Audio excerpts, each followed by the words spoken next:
Okay, this is the Messerschmitt guides that needs some work.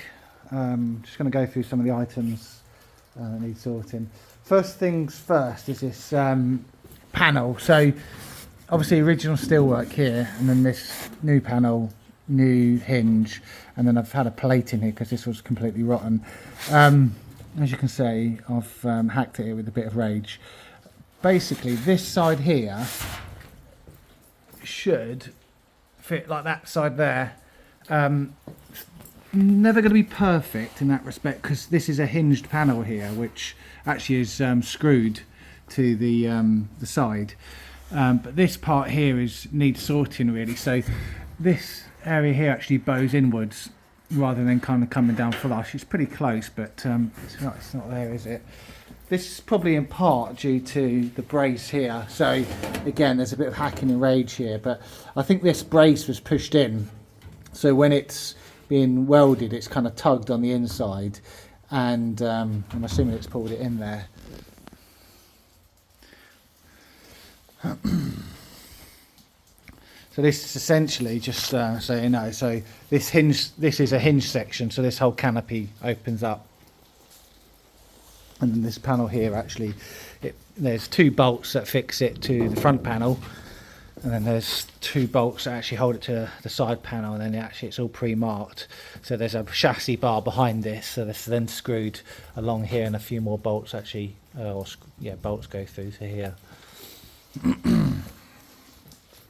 So in addition to that, with the canopy then, we had this was completely rotted out, so cut that out, put a new piece in there. I've done that. This is like a piece of tube, but there's a real fine bit of detail that's quite difficult to see. Actually, just about to see the bottom edge of it there. It's like a little lip. I don't know. I feel like that's probably really difficult to replicate. I've got some channel, but effectively this needs joining up to come to a point here. And if you look on the other side of actually this panel that's been welded in, it's quite obvious actually here.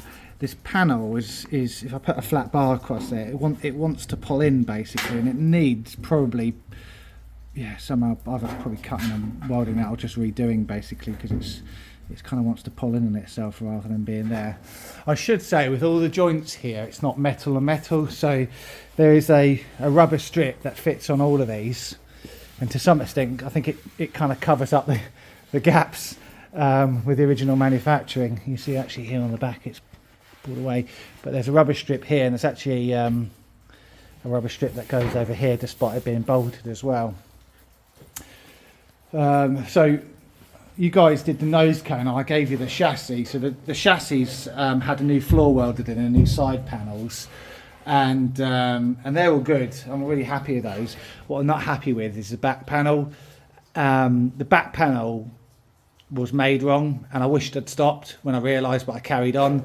So what's happened is I put some spot welds on here, and I was half debating just kind of filling it, but it's pulled the steel work in the back probably too much, and that, in fact you can see the joint there, it's quite a big lip on there, and I think really we just need to, I don't know really, you guys are the expert. I was going to drill the spot welds out, let the metal come back again, and maybe just, I don't know, puddle weld it in place. I'm not sure, you guys will know better there. And the same's kind of true on the other side, but actually it's a lot better. So there is a kind of an in bit here, and then actually the further that you get down the better it is. But this panel here is actually also a problem. So the bottom of it's got some holes in it which need repairing, and when you lift this back section up, this wants to ping out. So basically it's the rear tub. So under here is normally engine, and we've got a hinge point under here, so you lift the canopy, which I won't do just yet, and then the back section, this back section lifts up, and there's two kind of arms that sit in here, and when you pull it out, this kind of wants to ping out. So there's a few cuts in here. I've tried to pull it in again, but I just can't do it basically. In addition to that, bit like the front really you guys did for me, there's, you can see it's difficult there, but there's a few like imperfection bumps. I don't know, something's hit it at some point, I would imagine. that just needs straightening out. That's the worst of it. The rest of it's actually there's some leading that's had problems with it, so I've taken that back, but that I don't know if it needs leading or just probably body failing in this age. I don't know, it's your call. And then there's 2 latches. So latches holes are here, so they actually clamp together. That holds these things in place. But if I did lift that up, you'll notice the back would actually ping out. So that kind of needs resolving. So other than that, like the rest of it is, I mean, the bit you don't find. The wings bolt on, they bolt off. I put them on temporarily, but they actually fit really, really well. And that's basically most of the metal work. There is a small section that goes in here, which is like a bit of chrome trim that I think it's best described as a kind of a leg protector. Yeah, that's about it really. I think what I need to do is to give it to you guys to get that last remaining bits down and potentially paint it as well for me if possible, because I think obviously the front needs blasting again and the whole thing needs blasting, and because of the weather it's just going to go again, isn't it, if I don't get it sorted sooner rather than later. So that's it. I think that's the most of the metalwork problems, with that being the most painful, to be honest.